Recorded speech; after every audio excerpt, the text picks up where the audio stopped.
Not all ghosts wail or rattle chains. Some simply wait, silently, endlessly, trapped in the last place they felt love. This story isn't about a haunting. It's about a girl who never got to grow up, a store held together by grief, and 5 simple rules that kept something ancient and broken from unraveling the seams of reality. I was just a clerk, but Emma made sure I could never be just anything again. I never planned to end up in Independence, Missouri, much less working at a dusty frontier-era trading post wedged between a Casey's gas station and a Dollar General. I had bigger dreams once: college, a degree, maybe a teaching position somewhere, far from home. But dreams have a way of getting priced out, and after I dropped out of UMKC halfway through my sophomore year, I found myself out of money, out of options, and about 3 weeks away from being out of housing. My cousin Jeremiah, ever the opportunist, mentioned that his grandma, Mrs. Whitmore, was looking for help at her family store. I wasn't thrilled about the idea of playing cowboy clerk for tourists, but desperation doesn't leave much room for pride. So I packed up my rusted Honda and headed 30 miles east into a past that didn't quite know it was over. The Westfield Trading Post has stood on Truman Road since 1847. At least, that's what the plaque outside says. Most folks assume it's some kind of old-timey theme shop, like the ones at Worlds of Fun. And at first glance, it's easy to think that wooden barrels of root beer, glass jars of candy, shelves lined with hand-sewn bonnets and reproduction, Civil War knickknacks. But the moment I stepped through that warped wooden door, I felt something different. Not eerie exactly, but still. Like time wasn't allowed to move the way it should in there. Mrs. Whitmore herself was waiting behind the counter, sitting in a rocking chair that had probably seen more presidents than I had birthdays. She was in her 80s, sharp-eyed, and wore floor-length skirts like it was still 1902. Her voice was soft, but her presence filled the store. She didn't offer much in the way of small talk, just handed me a key, pointed to a handwritten list of chores on the wall and told me, "We open at 10, sweep before you stock the licorice." That was 8 months ago. The job itself was easy enough: sweeping, restocking, keeping an eye on tourists who like to touch things they shouldn't. The real charm was in the store itself. The floorboards creaked in just the right places. The smell of old leather and pipe tobacco lingered in the air like perfume from a long-dead era. Even the register was a marvel, an actual cast-iron behemoth with brass keys that still rang out with a satisfying chime. I fell into the rhythm quickly. Mornings were for cleaning, afternoons were for customers, evenings were for counting coins and restocking the shelves with molasses chews and lemon drops. Mrs. Whitmore wasn't chatty, but she was kind in her own way. She never pried, never asked why I left school or what I was planning to do next. Sometimes we'd sit in silence for an hour while the wind whistled through the old rafters. The local kids from Truman High liked to stop in after school for sodas and jerky. Even the rowdiest ones kept their voices down around Mrs. Whitmore. Respect was currency here, and she had a vault full of it. I didn't expect anything strange. Ghost stories weren't my thing, and I figured if this place had any real hauntings, someone would have put it on TikTok by now. But that all changed on a Tuesday evening in October, when I saw a little girl in a blue calico dress standing by the candy jars, her hands folded and her eyes too quiet for someone so small. That was the night I started keeping count. The night. I realized this job, this store, was never just about restocking jars and sweeping floors. Something older was watching, and it had been waiting a long, long time. It was nearly closing time when I saw her again, the girl in the blue dress. At first I thought she was part of a late field trip, maybe a kid who'd wandered away from her parents. We got a lot of those families chasing history down the Oregon Trail, stopping in for old-fashioned root beer and penny candy before heading back to their minivans. But there was something different about her, something that made my skin prickle even though the air in the store hadn't changed. She stood still as a photograph, hands clasped neatly in front of her, her brown hair braided into two perfect lines down her back, each one tied with a pale ribbon. Her dress looked like it belonged to another century, calico with tiny white flowers, hemmed just above a pair of impossibly clean black boots. I was restocking a barrel of licorice sticks when I noticed her standing by the counter, staring at the jars of candy like she'd never seen sugar before. No blinking, no fidgeting, no tugging on her dress the way kids do when they're bored. Just stillness. I straightened up and tried to sound friendly. "Can I help you find something?" I asked, my voice a little louder than usual, like I was trying to wake her up from a daydream. She turned to look at me, and for the briefest moment I saw her eyes. Dark, steady, too serious for her age. And then, without a sound or a step, she was gone. Not ran behind a shelf gone. Not ducked into the bathroom gone. Just gone. One moment she was standing there, and the next, the space she occupied was empty. Like she'd been erased. I froze, blinked, looked behind the counter. Nothing.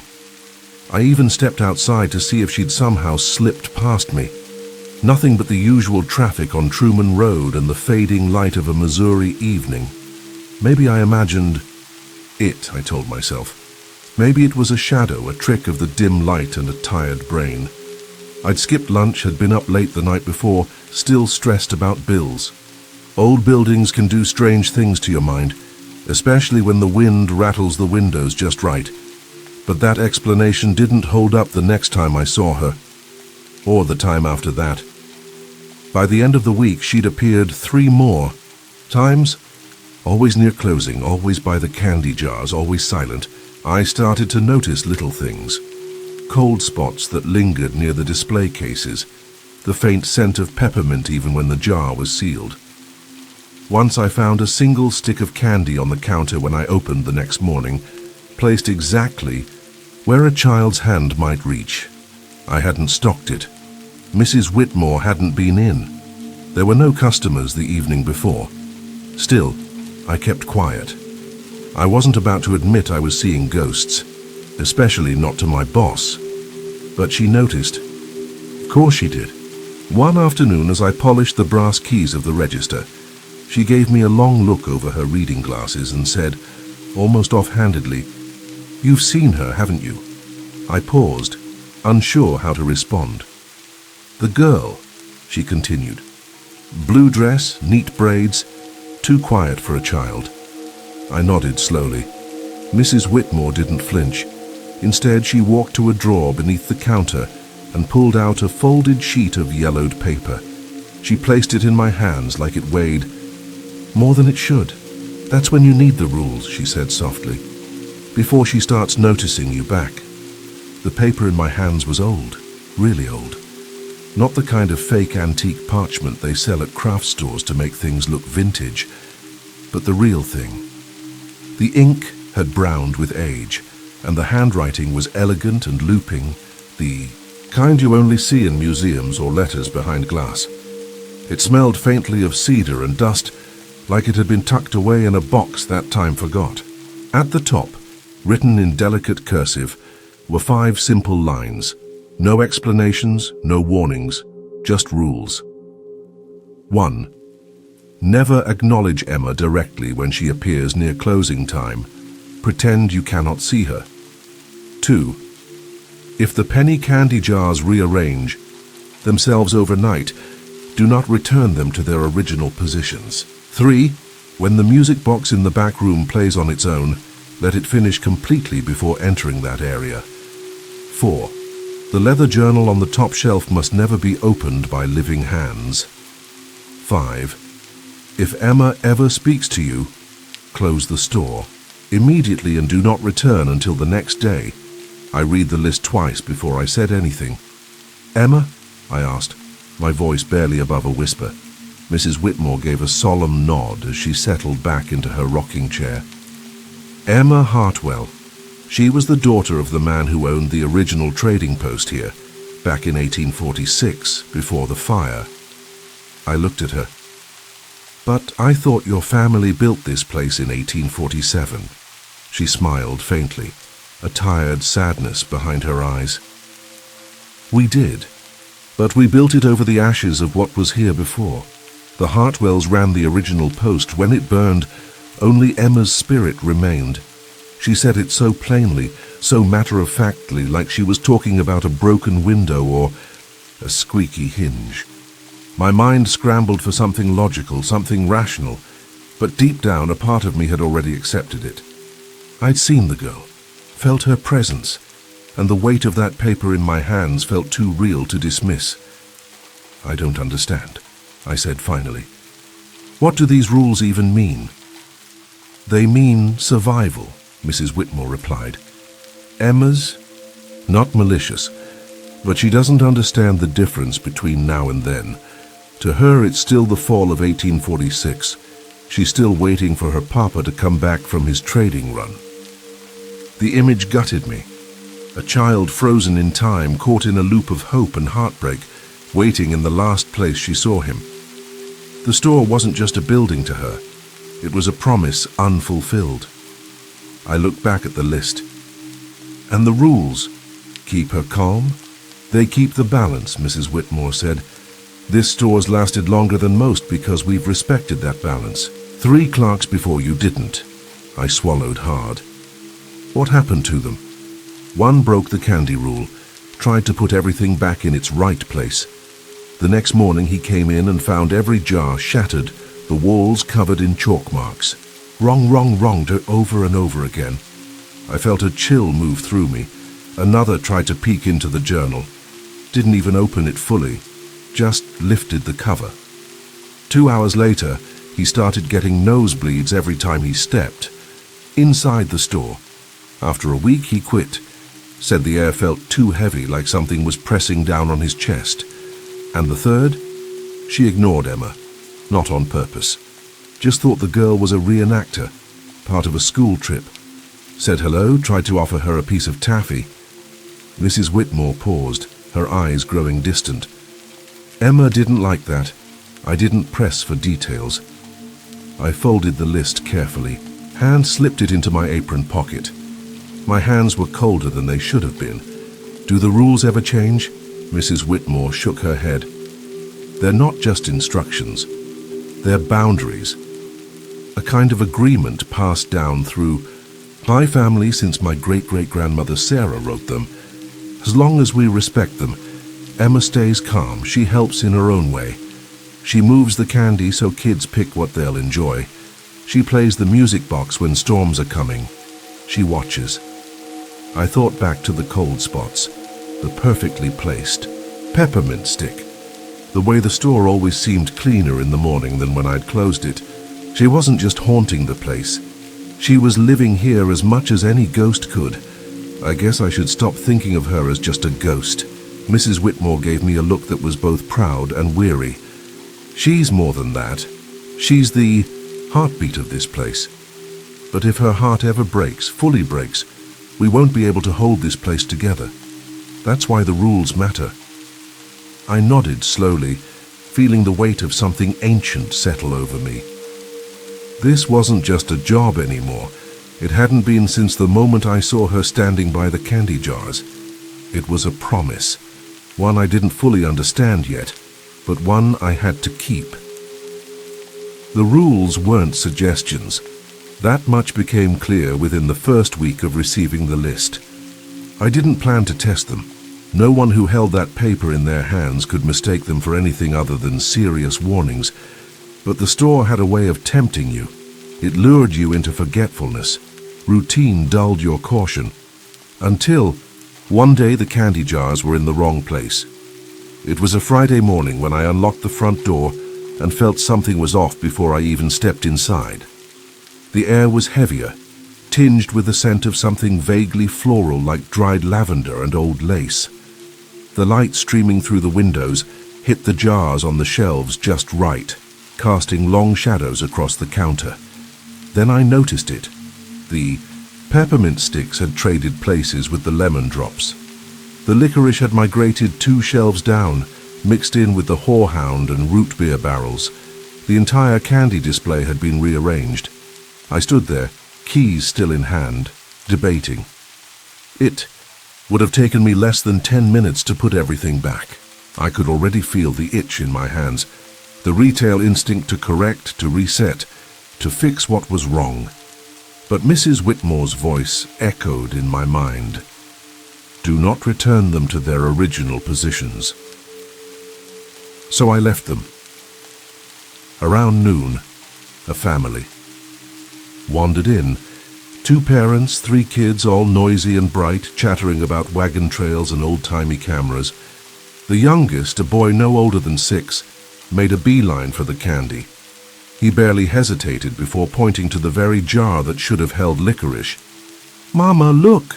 They got the good peppermints, like the ones great-grandma had." His mother smiled. She would have loved this place. They left with sticky fingers and wide grins, and for a moment I felt something settle in the air, as if Emma had been watching, making sure the boy found exactly what he needed, like she'd set the jars herself. And maybe she had, but not every test was so harmless. 3 days later, the music box rule was broken. By me. I hadn't meant to disobey. I was reorganizing stock in the back room, sorting through a shipment of tin toys and rag dolls, when I heard it. Soft, delicate notes, drifting through the walls like mist through trees. Beautiful dreamer. The melody was gentle but out of place, like hearing a lullaby in an empty hallway. I froze, realizing what it meant. Rule 3. When the music box in the back room plays on its own, let it finish completely before entering that area. But I'd already stepped into the hallway. The music stopped abruptly, and the silence that followed was moan wrong. The back room wasn't dark, but the light had taken on a grey underwater hue. The shelves seemed to lean ever so slightly, as though pulled by some unseen weight. In the center of the room, the ornate music box sat still, its ballerina frozen mid-turn. I stepped closer, swallowing the lump forming in my throat. That's when I saw them. Footprints, small, dust-disturbing outlines that trailed away from the box and stopped in front of the wall, like someone had stood there for a long time, waiting, watching. I backed out of the room without a word, heart pounding, every hair on my arm standing on end. The air had gone cold. Not the kind of cold you feel with temperature, but the kind that reaches inside your chest and clutches your ribs. I didn't sleep well that night. I kept seeing those prints in the dust, imagining Emma standing just inches away, silent and unseen. The next morning, the door to the back room was open, wide open.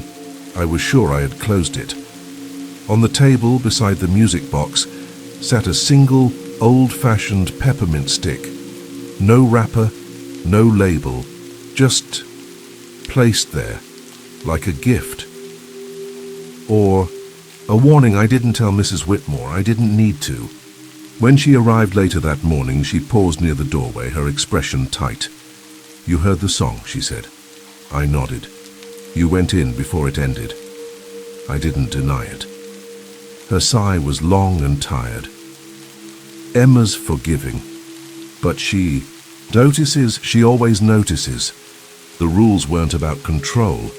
They were about respect, boundaries, harmony in a fragile, haunted place. And when those lines blurred, the building reminded you gently, if you were lucky, with shattered glass or chills. But I was beginning to suspect it could be far less forgiving if you ignored its warnings too many times. Emma was watching, and she remembered everything. It happened on a Thursday. Rain tapped against the storefront windows in soft, irregular rhythms, the kind that made the store feel even older than it was, the kind of rain that seeps into your bones and makes shadows stretch longer than they should. Mrs. Whitmore was helping a customer, a woman from Blue Springs, shopping for a period bonnet for her granddaughter when it happened. I was behind the counter organizing receipts, thinking about nothing in particular when I heard it. A voice, a child's voice. "Mister, could you help me reach something?" Soft, polite, innocent, but my blood ran cold. Rule 5. If Emma ever speaks. To you, close the store immediately and do not return until the next day. I froze, every instinct in my body at war with itself. My first reaction was disbelief. Maybe it had been a real child. Maybe the voice had come from outside, muffled through the glass. But deep down I knew better. The tone, the cadence, it was unmistakably hers. Gentle, distant, timeless. Mrs. Patterson, still inspecting a rack of hats, hadn't reacted at all. She hadn't heard the voice. That somehow made it worse. I cleared my throat, trying to steady the quiver that had crept in. "Mrs. Patterson," I said, forcing a calm I didn't feel. "I'm so sorry, but I just got a family emergency call. I'll have to close the store early." She blinked at me, surprised, but nodded with sympathy. "Oh dear, of course, I hope everything's all right." She left with a promise to return the next day, and as soon as the door clicked shut behind her, I began locking up in a hurry, adrenaline spiking with every passing second. My hands fumbled with the keys. My breath felt too loud. Every creak of the old floorboards behind me sounded like footsteps. Then she spoke again. "Mr. Dakota, Papa's letters are stuck up high. I can't reach them." My name, she knew my name. It felt like a needle slipped beneath my skin. I turned slowly because I couldn't not look. And there she was, standing by the front window, Emma. But this wasn't the quiet, distant child I'd grown strangely accustomed to seeing. This version of her was different. Her presence was heavier, more solid. Her eyes met mine for the first time, deep, dark pools of memory and loss. She didn't blink, didn't smile, and when she did smile, eventually it was wrong. Not malevolent, not cruel, just uncanny. Her teeth were too white, too perfect, like porcelain dolls had been molded into her mouth. It was a smile crafted by memory, not biology. "You're leaving," she said, not a question, a statement. I clutched the key ring in my hand. I have to, just for the night. Papa left too. He said he'd be back before winter. The weight of her words hit harder than any threat could have. There was no anger in her voice, only sadness. Endless, undiluted sadness. I wanted to respond, to comfort her. But the rule had been clear: close the store and do not return until tomorrow. And now I understood why. Emma didn't want help picking candy anymore. She didn't want someone to watch her from a distance. She wanted something far deeper. She wanted connection, recognition, closure. And when she asked for it with that tiny, fractured voice, it took everything in me not to give in. Instead, I backed toward the door and forced it open against the wind. I stepped outside without looking back, locked the door with shaking hands, and didn't breathe again until I was in my car. The lights inside the store flickered once as I pulled away. She had spoken, and I had broken the 5th rule. The next morning, Mrs. Whitmore was already waiting in the parking lot when I arrived. She stood in the grey light of dawn with her arms crossed, her skirt fluttering lightly in the breeze, as if she'd never gone home. The moment she saw my face, she spoke. No. Greeting, no pleasantries, she spoke to you. It wasn't a question. I nodded once, slow and ashamed. Mrs. Whitmore let out a long, resigned breath and turned toward the door. "We need to see what she's done." I followed, the keys trembling in my hand as I unlocked the door. The scent of peppermint and old wood still hung in the air, but something underneath it had changed. The store felt heavier, as if the walls themselves were holding their breath. Inside was chaos. Glass crunched beneath our shoes as we stepped inside. The candy jars, every single one, lay shattered across the floor, their contents spilled like the remnants of a forgotten birthday party. Shelves had been toppled, merchandise strewn in messy heaps. Even the heavy cast-iron register sat askew, its brass keys stained with molasses. But it wasn't the physical mess that stole the air from my lungs. It was the writing, Across every wall, from floor to ceiling, someone or something had scrawled the same desperate phrase over and over again in thick black charcoal. Papa, come home. Each repetition looked more frantic than the last. Some words slanted upward, others downward. Some were etched so deeply into the wood that no amount of scrubbing would ever remove them. The script was childlike but shaky, distorted by the emotional force behind it. Mrs. Whitmore walked slowly through the wreckage, her face unreadable. "It happens every few years," she murmured. "She tries to reach someone, really reach them. When she doesn't get what she needs, the store responds to her grief." I ran my fingers across one of the messages, the charcoal smudging my skin like ash. "Why me?" "Because you listened," she said. "Because you didn't treat her like a ghost story. You made her feel real again. I should have felt honored by that. But all I felt was dread." We spent the morning cleaning in silence. I swept up shattered peppermint sticks while Mrs. Whitmore righted the fallen shelves. But some things couldn't be put back, like the air. The store no longer felt preserved. It felt unsettled. Every breeze felt like breath on my neck. Every creak sounded like footsteps behind me. "Did she do this to the others?" I asked finally. Mrs. Whitmore paused in her sweeping. "Timothy lasted 2 months. Emma started showing up at his house, just standing in the yard at night, still in that blue dress. Jennifer lasted 4. Said she'd wake up to muddy footprints on her bedroom floor, leading from the window to her bed." I swallowed hard. "Are they okay?" "They left. But both say they still see her sometimes, just for a second, in the corner of their vision, like she's checking in." I looked at the message-covered walls again. "So following the rules doesn't really protect you. It keeps her calm," she said softly. "It keeps the store safe. But once she feels connected to you, once she lets you in, there's no turning back. 7-year-olds don't understand boundaries, especially not dead ones." We scrubbed until our arms ached. By late afternoon, most of the writing had faded beneath layers of soap and lemon oil, but the faint outlines remained, trapped in the wood grain like scars that refused to heal. That night, I didn't sleep. I lay awake with the lights on, jumping at every creak, every gust of wind. I kept thinking of her voice, small, hopeful, fragile, and the way she'd said my name, not as a stranger, but as someone she'd already chosen, someone she wasn't going to let go of easily. Emma had spoken. Now she was listening for my reply.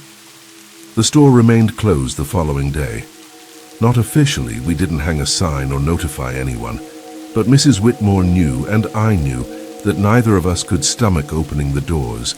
It wasn't just about the mess, though remnants of charcoal still smudged the wooden walls no matter how hard we scrubbed. It was about what lingered in the air, in the corners, in the silence. Something had changed when Emma said my name. The balance Mrs. Whitmore spoke of had shifted, and I could feel it in my bones. I spent the morning pretending to restock. Mostly I just moved items from one shelf to another, unsure of what I was trying to fix. Around noon, I ventured into the back room. I told myself it was just to inventory supplies, but deep down I think I wanted to know if she was still there, if she was watching. The air was cool and still. The dust seemed heavier here, suspended in motes that danced in narrow shafts of light spilling through the high windows. And in the center of the far table sat the music box, but it wasn't silent. A faint melody drifted from it, beautiful dreamer again, soft and slow, like it was playing underwater. I hadn't wound it. Mrs. Whitmore hadn't wound it. But it spun anyway, its ballerina figure pirouetting in delicate circles. I stood just outside the room's threshold, waiting. Rule 3, let it finish completely before entering. I obeyed. The song ended with a soft click, and only then did I cross the threshold. The floor creaked beneath my steps, and I was hit with a smell I hadn't noticed before. Lavender and something. Older, something faintly metallic. The table was just as I remembered, but now, beside the music box, lay something that hadn't been there before. A journal, leather-bound, thick, its edges curled with age. It was unmistakably the journal, the one on the top shelf that was never to be opened by living hands. But it wasn't on the shelf anymore. It lay on the floor, open, its pages fluttering as though stirred by a breeze I couldn't feel. I should have left it. Every part of me screamed to turn around, but my feet betrayed me. I knelt beside it, heart pounding, and stared at the fragile ink on the yellowed pages. The handwriting was elegant, careful, the same as the rule sheet, but it wasn't Mrs. Whitmore's. November 15th, 1846. Emma keeps asking about her father. I do not have the heart to tell her the truth. Charles was due home 3 days ago, November 20th. She won't eat. I sing to her at night, but her eyes stay open long after the song ends. November 25th. The doctor says it's consumption, but I know it's grief. Her body is here, but her spirit wanders the windows, looking, waiting. I turned the page slowly, my fingers trembling. December 1st. She passed last night, quietly, holding the peppermint stick Charles gave her before he left. Her last word was, his name. I exhaled, unaware I'd been holding my breath. A heaviness pressed into my chest, not fear, but sorrow. Thick, generational sorrow. Then came a different kind of handwriting, shakier, newer. Mrs. Whitmore's. No. It was still old, but not ancient. She doesn't know she died. She's still waiting for him. Still waiting in the only place she remembers love. My skin prickled. Mr. Dakota, the voice came from behind me. I stood too quickly, nearly knocking over the music box. Emma's voice had changed. It was closer, clearer, more confident. Turned but saw nothing. No flicker, no shadow, just empty space and slowly settling dust. I heard someone reading Papa's letters, she said. Did you find them? I couldn't answer. My throat was locked. She wasn't angry, she wasn't demanding, but she was aware. Aware of the journal, aware of me, aware of the truth dancing just out of reach. I shoved the journal back onto the shelf, using a step stool this time, careful not to touch its pages again. My hands trembled the entire time. As I climbed down, I swore I could feel her watching, curious, expectant, maybe even hopeful. Back at the front counter, I found a peppermint stick waiting for me. No wrapper, no dust. Just clean and precise, placed where a child might set down a gift with care. That night I dreamed of lavender, charcoal on wood, and music boxes that never stopped spinning. And through it all, a girl's voice whispered from behind the walls. She's close, it said. Closer than she's ever been. I didn't sleep for the rest of the week. It was just past 6 the next morning when Mrs. Whitmore called. Her voice was steady but quiet, as if she was speaking from within a dream. She asked you for help, she said.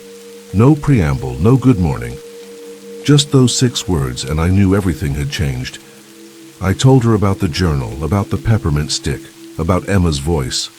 There was no hesitation, no disbelief, only the kind of calm that comes from decades of waiting for a moment you hoped would never arrive. Come in early, she said. There's something I need to show you. When I arrived, she was already in the back room, standing beside a large leather-bound trunk I had never noticed before.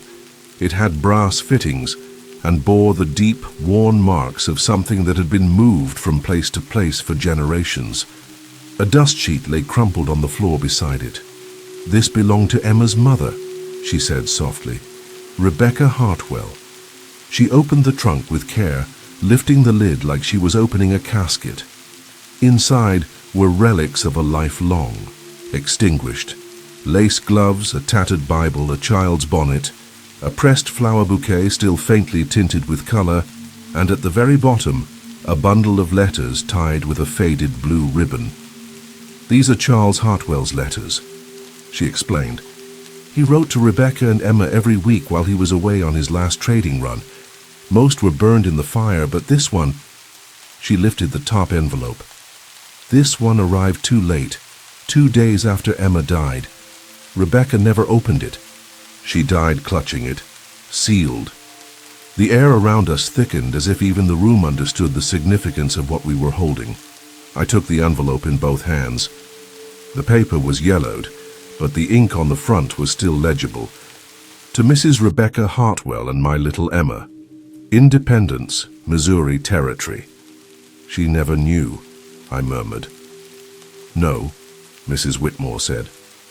"She died believing he had abandoned them and Emma. Emma died waiting." My hands trembled as I opened the envelope. The paper inside was brittle and nearly translucent with age, but the handwriting was strong and deliberate. I unfolded the pages slowly, feeling the weight of nearly 2 centuries settle onto my shoulders. Then I read aloud. November 28th, 1846. "My dearest Rebecca, and my precious little Emma. This may be my final correspondence before winter sets in. The trading has gone better than expected, but I fear I must share grave news. 3 days ago, our party encountered a Kiowa band near the Arkansas River crossing. What began as a peaceful exchange turned violent when one of our men, Hutchkins, a reckless fool, drew his rifle without cause." I paused, glancing at Mrs. Whitmore. Her lips were pressed into a thin line, her hands gripping the back of a chair. The fighting was swift and brutal. Hutchkins and 4 others were killed. I sustained a wound to my leg. The infection is worsening. Our guide believes the Kiowa will follow us now, to ensure we do not return with reinforcements. I looked at the next paragraph and had to steady myself before continuing. "I write this letter knowing I may not live to see independence again. But if these words reach you, know that every moment away from you, both has been a torment. Not for the dangers, not for the hardship, but because I'm not beside you. I'm not watching Emma grow. I'm not hearing your voice in the morning. And that, above all, has been my sorrow." The words struck like a hammer, and though I wasn't Emma, I felt the same ache, the longing for a father's voice, the need to be remembered. This wasn't a farewell written in bitterness or fear. It was the final thread of a man's love stretched thin across impossible miles, and Emma had never heard any of it. Mrs. Whitmore stepped closer, her eyes brimming. "I need to read it to her. She's already heard me read the journal. This isn't the same. That was pain. This is truth, the kind that can lift a weight no one else could." I looked back at the letter. The next line shimmered before my eyes like a prayer drifting through time. "Emma, my bright little star, if something should happen to me, if I fail to return, do not think I ever forgot you. You are the reason I work, the reason I brave these trails. Every mile I walk is for you, to build something worthy of your future." The letter trembled in my hands. I could feel her waiting. The walls, the jars, the air itself seemed to hold its breath. She had waited long enough. It was time. I found her at sunset. Emma was already there when I stepped into the store's main room, sitting quietly on the counter with her feet dangling just above the floor. The light from the windows painted long amber lines across the worn floorboards, and the air was still, so still it felt like even the dust refused to stir. Her braids were neat again. Her blue dress looked freshly pressed, but her eyes, they carried the weight of something far older than any child should ever bear. "I found something," I said softly. She didn't look at me, just nodded, slow, cautious, as if she already knew what I held in my hand. I took a breath and unfolded the letter. "Emma, my sweet daughter," I began, and her shoulders tensed at the sound of her name. "If something happens to me on this journey, I need you to understand something I may never have said clearly enough. You are the reason I work so hard. You are the reason I take these risks. Everything I've ever done, every trade, every mile, every cold night beneath the stars, was for you." A small gasp escaped her, and she brought a hand to her mouth. I kept reading. "I know that 7 years old is young, and maybe it's too much to ask you to understand, but you are the brightest light I've ever known. When you smile, the whole world feels softer. When you laugh, I remember why there's joy in life. I would cross 1,000 wildernesses just to hear that laugh one more time." Tears traced silent lines down Emma's cheeks, real tears, glistening and fragile. I didn't know how that was possible, or if it even mattered. She was listening.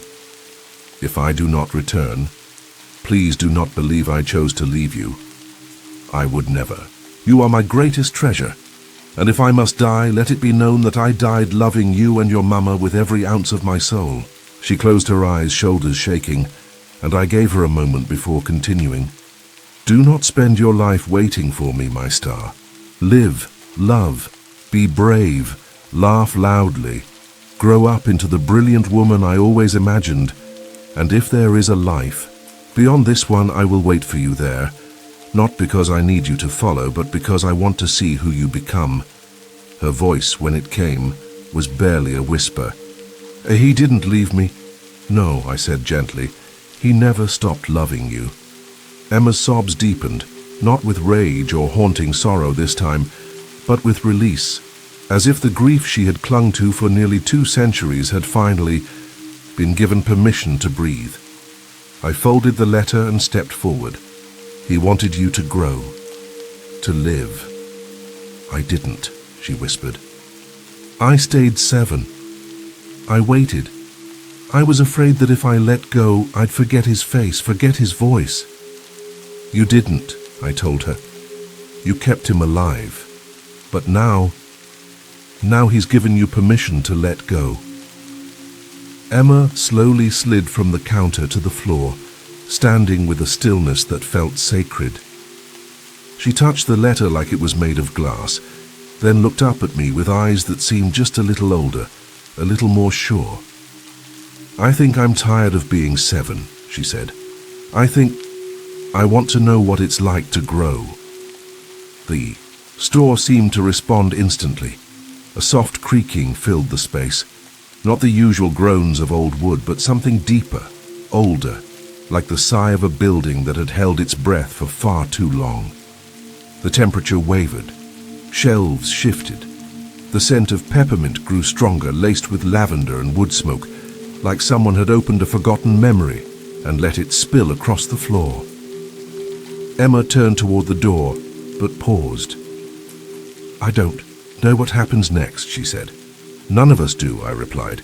She smiled, the first true smile I'd ever seen from her, one not steeped in sorrow or silence, but something close to peace.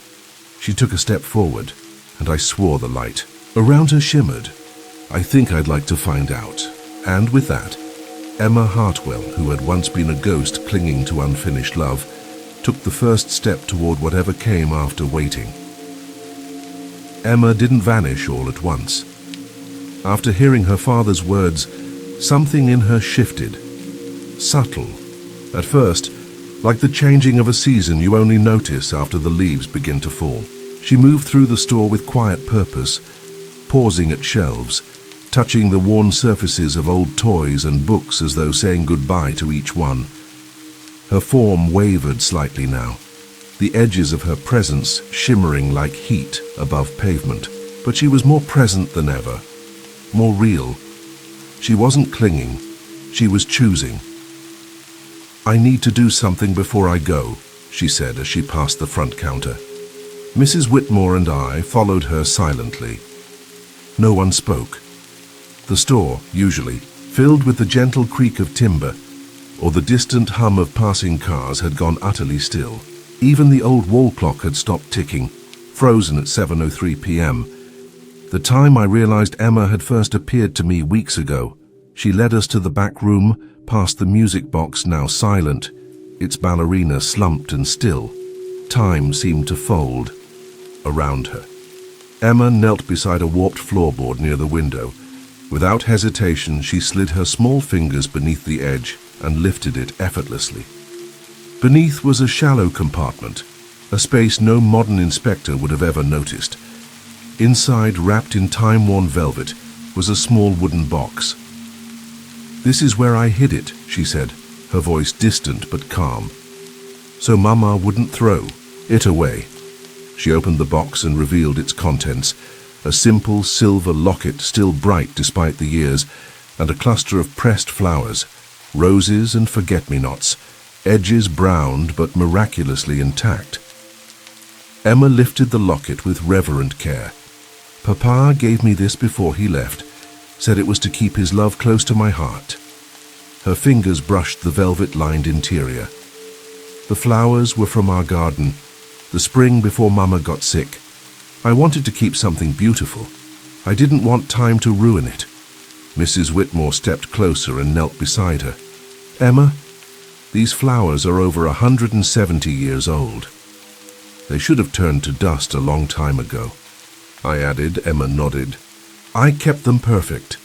Just like I kept the store perfect. I thought, if I didn't let anything change, he'd find his way back." She looked at us then, and for the first time, I saw not a ghost, but a little girl who had tried to stop the world from spinning, who had poured her grief into the walls, the windows, the floorboards, saturating every inch with memory so nothing would be lost. "But flowers are supposed to fade," she whispered. "That's what makes them special, right?" She closed the lid gently, pressing the box to her chest. The moment she did, the entire building groaned. It was not a dramatic collapse, not yet, but a deep, foundational sigh, as if centuries of held breath had finally been exhaled. Cracks appeared near the corners of the room. Tiny splinters of plaster fell from the ceiling. The air shimmered with the energy of unraveling. "The store," I murmured, backing toward the door. "Mrs."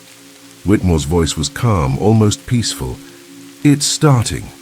Wood warped beneath our feet as nails popped loose from their moorings with faint, reluctant screeches. Shelves bowed. The polished counters dulled as decades of preserved aging caught up in seconds. Brass dulled. Glass fogged. Emma stood, still holding the box, her form flickering with golden light now. Less a ghost, more a memory made whole. "I kept everything from changing, but I don't want to do that anymore." I could barely hear her over the creaks and shifting timbers. "I'm letting go." As the words left her mouth, a crack tore through the wall nearest the window, spidering. Outward like lightning in slow motion, dust rained down from the ceiling as the floorboards beneath our feet buckled slightly. I reached out instinctively, but Emma simply smiled. "Not yet," she said. "There's one more thing." She turned and walked toward the front room, not with the solemn, silent footsteps of a ghost, but with the grace of someone finally choosing to leave, not fleeing, not fading, departing. And the store, her sanctuary, her prison, her shrine, followed her into freedom, piece by piece. Emma stood before the high shelf near the register, the one where the leather-bound journal had always rested like an artifact too sacred to touch. But now, without hesitation or ladder, it floated gently down into her waiting hands. The moment her fingers curled around its spine, the building paused. The trembling in the beams subsided. The groaning wood quieted, as if the store itself was waiting to see what she would do next. She opened the journal and flipped past pages filled with decades of sorrow, loss, and observation. The entries had recorded every flickering candle, every misplaced candy jar, every time she appeared by the window or stood beside the counter. She stopped at the final written page, the one that had once described her death. Then she turned it, a blank page stared back at her. She held the pen that wasn't there just moments ago, and she began to write. The words formed slowly at first, each one written in a careful, looping hand, part child's script, part something older, wiser. I couldn't read them from where I stood, but I didn't need to. I felt the meaning settle in the room like soft snowfall, transforming everything around it. "I understand now," she said aloud, her voice clear and calm. "Papa didn't leave me. He died trying to come home, and Mama didn't abandon me. She just couldn't carry our grief anymore." Her voice trembled slightly. "They both loved me so much, and I was too little to see it." She kept writing, her ghostly form glowing faintly in the dim light, and as she wrote, the building reacted, not with destruction this time, but with stillness. Even the cracks in the walls seemed to pause, as if soothed by the truth being etched into the book's pages. "I forgive them," she whispered, "for dying, and I forgive myself for not trusting their love." Tears welled in my eyes as I watched. This wasn't just closure. It was transformation. Emma wasn't fading because she was vanishing. She was completing her story, turning the last page of a book no one else could have written. She looked up then, straight at me, and offered the softest smile. "Thank you," she said, "for treating me like a person, not a problem, for reading Papa's letter, for helping me remember." I wanted to speak, to tell her what she had given us in return, but my throat was tight and my heart was too full. I nodded instead, and she seemed to understand everything I couldn't say. Emma walked to the front door. Her hand passed through the lock, but the door swung open all the same, pushed by a wind that didn't stir any leaves outside. She turned to us, me and Mrs. Whitmore, and her expression was no longer solemn or lonely. It was radiant, peaceful. "Take care of each other," she said gently, "and don't mourn for me. I've done enough mourning for all of us." She stepped out into the Missouri night. The moment her foot crossed the threshold, light burst. Around her, not blinding but warm, soft and silver like moonlight woven into silk. Her form dissolved, not like vapor or smoke, but like memory, becoming part of the sky, the air, the stars. The last thing I saw was her smile, peaceful and unburdened, before she vanished completely. Inside the store, time rushed in to fill the space she'd once held. The walls sagged, the shelves slumped. The pristine illusion she had maintained with sheer will collapsed into honest age. Dust returned, paint peeled, the floorboards bowed, but the danger was gone. I turned to the journal which now rested on the counter. Its pages had all gone blank except for the final entry. I stepped closer and read the words she'd left behind, written in a hand that seemed to shift between the careful strokes of a child and the flowing lines of a woman who had lived far beyond her years. My name was Emma Hartwell. I was 7 years old when I died, but I lived to be 185, and I'm not waiting anymore. We didn't open the next day, or the day after. The store needed time to breathe, and so did we. Without Emma's quiet energy sustaining it, the Westfield trading post looked and felt its age. Floorboards that had once creaked with nostalgic charm now sagged underfoot with fatigue. The polished brass of the register dulled overnight. A thin layer of dust settled on the shelves, and the jars that once sparkled under morning light now looked like relics from a different century, because that's exactly what they were. But despite the visible decay, the place felt lighter. The tension that had once clung to the air like static was gone. There were no more sudden cold spots, no more whispers in the walls. The music box in the back room hadn't played a single note since the night Emma stepped outside and became starlight. And the silence she left behind wasn't hollow, it was peaceful. Mrs. Whitmore and I spent the following weeks restoring what we could. We patched the walls, reinforced the shelving, replaced broken glass jars with ones that actually belonged to this century, even if they looked the part. It wasn't about preserving a haunted atmosphere anymore. It was about honoring what had been real. We chose to keep the original layout of the store mostly intact. Not because we feared Emma's return, but because it felt right. This had been her space, her sanctuary, her prison, her memory. Changing everything overnight would have felt like erasing her, and that was something neither of us wanted. A few days after we reopened, Mrs. Patterson returned.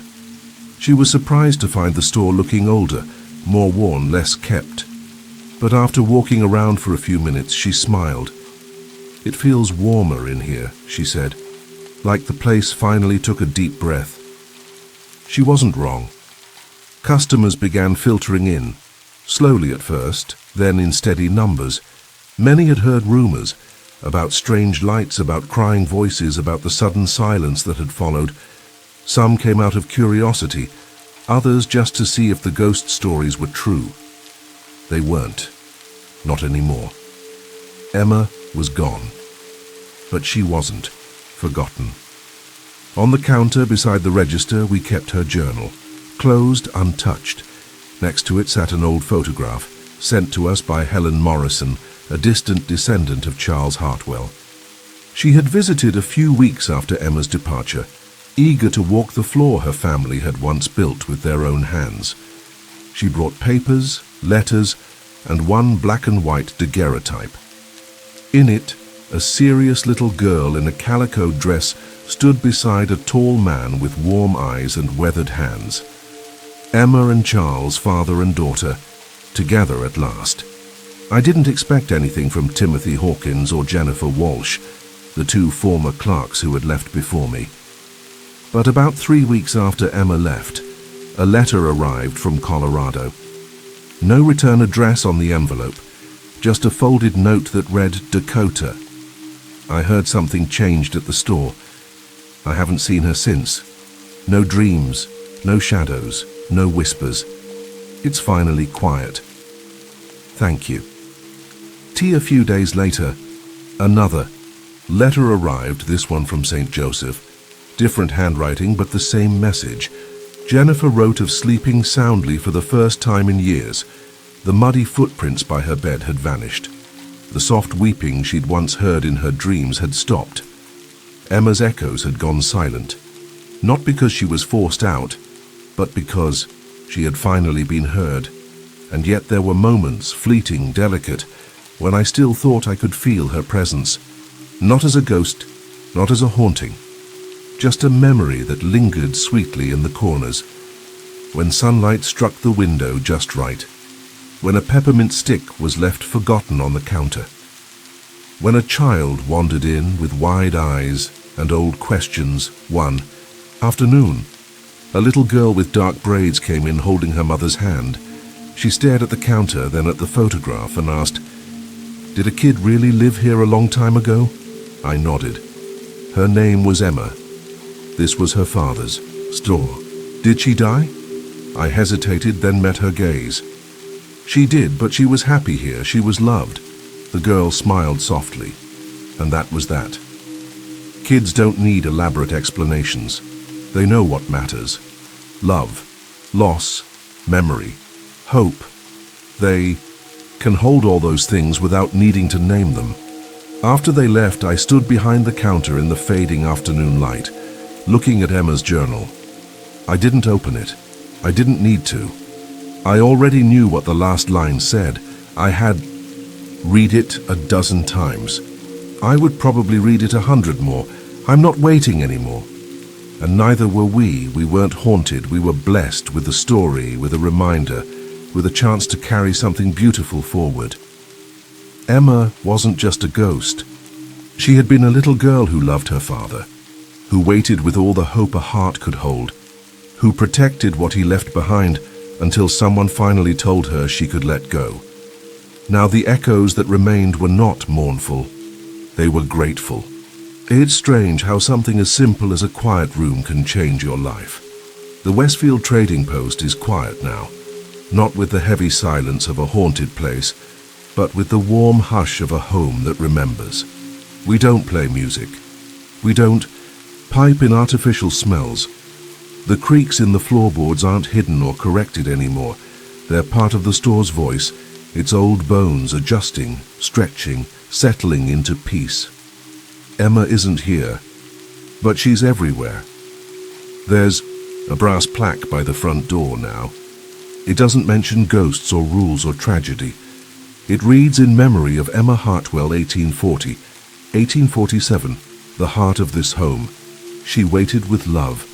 We remember with grace. Visitors stop to read it. Some smile, some cry. Most just bow their heads for a moment, touched by something they may not fully understand. And that's the point. You don't have to know the whole story to feel its weight. Some stories wrap around you gently, like sunlight through old glass. Emma's is one of them. Mrs. Whitmore retired 3 months after the last letter arrived. She said she'd stayed on long enough. She left me the keys, the ledgers, and a handwritten note that simply read, "You gave her peace. Now let the store give you purpose." I think about those words often. I didn't want this job, I didn't plan for it, but now I can't imagine doing anything else. We started holding memory nights once a season. Locals come and sit among the shelves as candles flicker and old photos are passed around. People share stories about parents long gone, about old friendships, about the first time they came to the store with a grandparent. No one mentions Emma directly, but her presence threads through every laugh, every sigh, every glance at the old photograph beside the journal. The journal stays closed, locked in a glass case with the peppermint stick still beside it, now a little dusty, but somehow untouched by time. Children press their noses to the glass and ask, "Did she really write that?" She did, I always say, and she wrote it for all of us. Sometimes I see flickers, reflections in the glass, or a shadow that lingers half a second, longer than it should, but it's never frightening, it's never cold. It's like catching the scent of your childhood blanket in the back of a closet. Unexpected, nostalgic, oddly comforting. One autumn evening, just after closing, I found a note tucked inside the cash drawer. It wasn't there when I counted out. For the night. No one else had come in, no customers, no deliveries. It read, in soft, looping handwriting, "You did good. He'd be proud." I sat down right there and wept. Because grief doesn't always end with screaming or burning. Sometimes it ends quietly when someone finally says goodbye and means it. When love gets the last word. A few years later, I helped the local museum digitize the Hartwell letters. Helen Morrison returned, this time with her 2 teenage sons. They stood in the back room and stared at the old floorboard Emma had lifted, the hidden compartment still there. We'd left it untouched, a quiet reminder that some secrets are sacred and some places are built from more than brick and timber. Can I tell them? Helen asked me that day, nodding toward her boys. Yes, I said, but not as a ghost story. Tell it as a love story, because that's what it was. Not a horror tale, not a tragedy, a love story, stretched across time, between a father and daughter, between the living and the lost, between a girl and the place that became her whole world. That's Emma's true legacy. Not the flickering lights or the hidden rules or the fear in a former clerk's eyes. Her legacy is the reminder that waiting can hold power, but release holds peace. That protecting memory is noble, but allowing it to rest is sacred. The store still stands. Some say it feels different now, like the building itself is relieved, like it finally got to exhale after holding its breath for more than a century. The others say it feels warmer, softer, kinder. I think it feels like Emma. Not in the air or the floorboards or the flickering bulbs, but in the way the sunlight lingers on the wood in the afternoon, in the laughter of children who run through the aisles, in the quiet comfort of a place that was once held together by grief and now endures through grace. That's the legacy she left behind, one not bound by tragedy, but made eternal through remembrance. And whenever I walk through the front door, jingle the bell, and feel the warm hush settle over me like an old friend's hug, I whisper under my breath, every time, You're not waiting anymore. But I'm still remembering. Emma Hartwell's real ending didn't come the night she stepped through the store's front door and vanished into starlight. It didn't arrive with the final journal entry or the crumbling of the building she had kept alive with the force of memory. Her ending came slowly, like sunlight rising over frost-bitten ground, quiet, persistent, and undeniable. It came in the weeks, months, and years that followed, in the soft reshaping of the world she had left behind. For most people, death is a door. But for Emma, it had been a loop, a hallway she walked over and over, retracing the last hours of her life like the pages of a book. She didn't know how to stop reading. She hadn't just haunted the store. She had anchored it. She had held it in place, refusing to let it become anything else, because she wasn't done with her story. Not yet. The girl who died in 1847 had been frozen in time by more than death. She was bound by love, pure, undiluted, unprocessed love, the kind children feel before the world teaches them to ration it. Her father was her world. When he didn't return, her world shattered. And instead of grieving, she waited, because grief was too big a word for someone who didn't understand why her father hadn't walked through the door again. So she remained. For decades, for more than a century, Emma's presence made the store a paradox. Beautiful and eerie, warm and terrifying, vibrant yet suspended in time. Clerks came and went. Customers sensed something strange, but never quite named it. And through it all she endured, her small fingers straightening displays, her faint voice whispering lullabies into the woodwork. She wasn't angry. She wasn't malicious. She was loyal. And it was that loyalty that kept her spirit tethered, longer than any ghost had a right to remain. Emma's real ending began the moment someone treated her not as a spectre, but as a child. When I read her father's letter aloud, when I knelt before her and didn't recoil when I listened, a lock turned, and the story she'd held so tightly finally began to open. Even in those final days, she was hesitant. Letting go is never easy, especially when your entire afterlife has been defined by holding on. But the letter gave her something she had long been denied: permission. Permission to grow, to grieve, to go. And when she chose to write the final page in that old journal, she chose something else too. Freedom, not escape, not vanishing, becoming. Emma's real ending wasn't disappearance, it was transformation. The girl who died in a blue dress became a symbol not of tragedy, but of grace, of healing. Her story no longer lived only in the bones of the store or the whispers of former clerks. It lived in conversations, in traditions, in the way strangers lit candles and left peppermint sticks by the old photograph just to say, "I see you?" Years passed. Children who had once asked about the girl in the picture grew up and brought their own children back. And still, her name was spoken. Not in fear, but in reverence. Her legacy shifted from ghost story to love story, as it should have been all along, and I stayed. Not out of duty or fear, but because Emma gave me something too, a sense of belonging. She taught me that we're all haunted in our own ways, not by spirits, but by questions, by unfinished conversations, by the ache of wondering, if the ones we lost ever knew how much we loved them. Emma didn't just find peace. She handed it out quietly to anyone willing to hold it. One night, long after closing, I stood by the counter with the journal in my hands. I hadn't opened it in years, but something compelled me.